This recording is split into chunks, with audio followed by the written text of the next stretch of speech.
জনগণ সম্পৃক্ত না হলে এবং প্রকল্প জনমুখী না হলে এডিবি ও বিশ্ব ব্যাংকের চকচকে প্রকল্প কাজে আসবে না।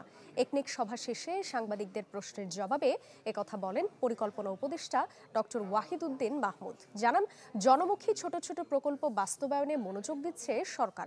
সেই সাথে পরিবেশের ক্ষতি এড়াতে প্রকল্প অনুমোদনের আগে পরিবেশ বিশেষজ্ঞদের যুক্ত করা হবে।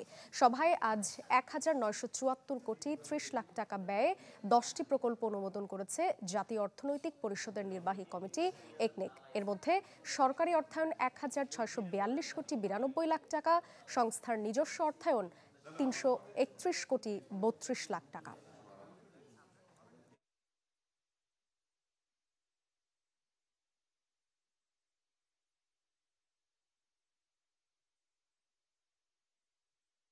বছর শেষের খুশি নগদে হবে বেশি। নগদ পেমেন্টে নির্দিষ্ট ক্যাটাগরির কেনাকাটায় ৩০০ টাকা পর্যন্ত ক্যাশব্যাক।